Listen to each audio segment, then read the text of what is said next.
segur que la major part de catalanoparlants no les busquen per posar-les. Allò que deia de la insostenible lleugeresa de l'ésser. Però penseu una cosa, als Estats Units hi ha un tio que està vigilant a veure si la comunitat lingüística aquesta que sempre està fent merder a les xarxes després compleix o no. Ells s'ho miren. No s'ho miren en català, ens ho petem. Quina serà la reacció dels catalanoparlants si mai s'ho peten això? Ai, que dolents són els dels Estats Units, la culpa és de Prime Video. No, la culpa és de vosaltres que no ho heu mirat en català. Nosaltres sempre reaccionem tard. Us hi fixeu o no? Això passa. Ens queixem un cop i no hem complert nosaltres.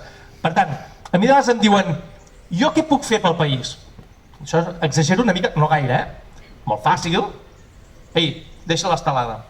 Avui aquest vespre, amb la teva parella i els teus fills, si tens fills, et compres un bol de crispetes ben gros i mires la pel·lícula que t'agradi en català a Prime Video o a Netflix. Acte patriòtic de primera magnitud. Sí, és que és veritat, no són pràctics. Una llengua que té valor econòmic, i que les empreses americanes la tenen en compte, és una llengua en futur.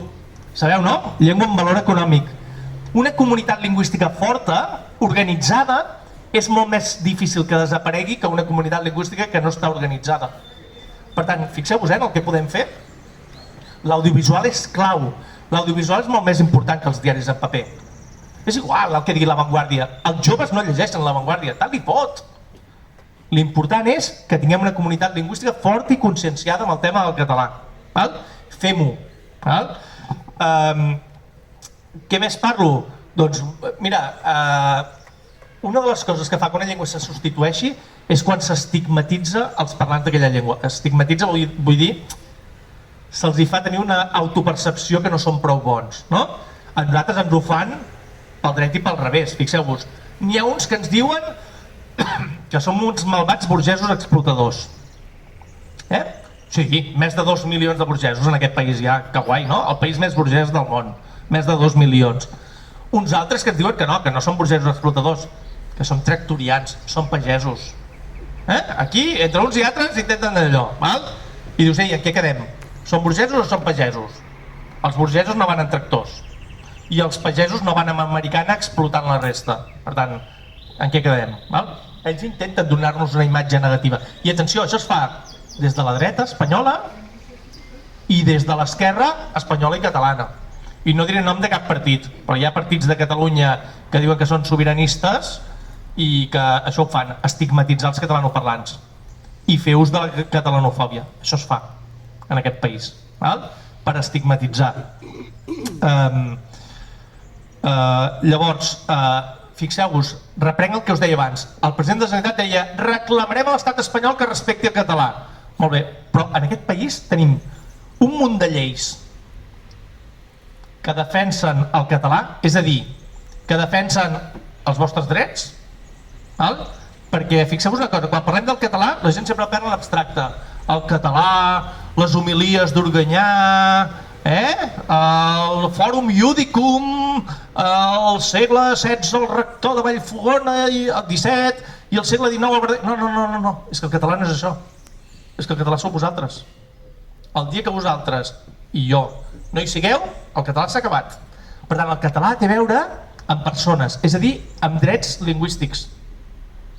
Els catalanoparlants han fet valdre els seus drets lingüístics. No hi ha cap llei vigent en aquest país que s'apliqui íntegrament en matèria de llengua. No n'hi ha cap.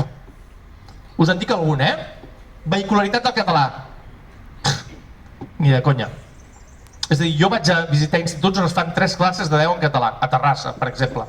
Molts instituts, He anat a més de 40 instituts en 2 anys.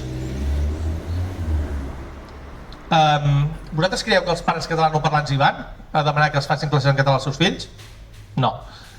Llei 1/98. Els comerços cobren, han de retolar com a mínim en català, diu la llei. No diu en català, diu com a mínim en català. Està ple de cartells que no d'allò. Està ple, no dic a Vilassar, a tot arreu, a tot arreu. A què es dedica l'administració? Abans en parlàvem amb el Gerard.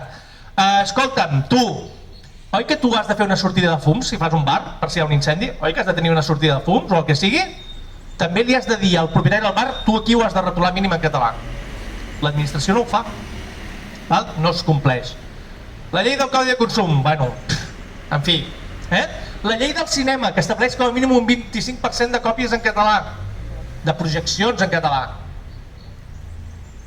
Nosaltres anirem a Madrid a dir que s'ha de respectar el català. Bueno, autorespectem-nos una mica.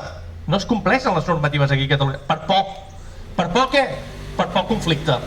Dit d'una altra manera, els catalanoparlants percebem que els nostres drets són conflictius. Si nosaltres creiem que la nostra existència és conflictiva, això no té futur. Les feministes, com han avançat i han imposat el seu discurs?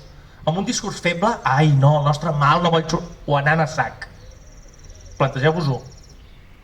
Anant en feblesa o anant a sac? S'ha imposat en el bon sentit, el discurs feminista. Anant a sac i dient, nosaltres tenim drets, ens heu putejat durant molts segles, volem la igualtat. Per què no fem això en matèria de llengua? Volem la igualtat. Si les comunitats lingüístiques són iguals, els meus drets a Catalunya han de ser els mateixos que els d'un castellanoparlant a Castella. Volem la igualtat. Per tant, amb discursos clars, no amb discursos febles. Avanço i d'aquí poc us donaré paraula. Seducció. Hem de seduir dient que el català ara no és important perquè el català divideix. Mentida. Ningú se sumarà a la nostra comunitat si nosaltres no tenim clar que defensarem els nostres drets. Poso un exemple. Els processos de seducció personal són els mateixos que els col·lectius. Quan vosaltres us enamoreu d'una altra persona, de quina persona us enamoreu? D'aquella que està en un racó plorant tot el dia i gemegant i fent victimisme, o de la persona que té les idees clares? Si us enamoreu de la primera persona, som un pèl raros. Més raros que un gos verd. De la segona, no? Qui se sumarà a la nostra comunitat? Si tenim les idees clares o si anem dient no, ai, bueno, Si no ho tenim clar i som ferms, ningú se sumarà a la nostra comunitat, començant pels joves. Els joves tenen una defecció amb el català, s'estan allunyant del català perquè ells ho perceben. El català és llengua de perdedors, dels que van perdre el 2017. Ei, jo vull ser guai, jo no vull anar amb els perdedors. Ells s'ho ensumen. Els nouvinguts també s'ho ensumen, tot això. Per tant, hem de tenir les coses clares a l'hora d'autodefensar-nos. Sabeu que hi ha hagut molts casos, moltíssims, de discriminacions lingüístiques, cada dia n'hi ha més, no? A Olot fa un temps li van dir a una senyora no et penso atendre si em parles en català, al sistema públic d'aquest país. Mai que ha passat això als països catalans hi ha hagut ni 30 persones que s'hagin manifestat dins del CAP on s'ha dit això, mai.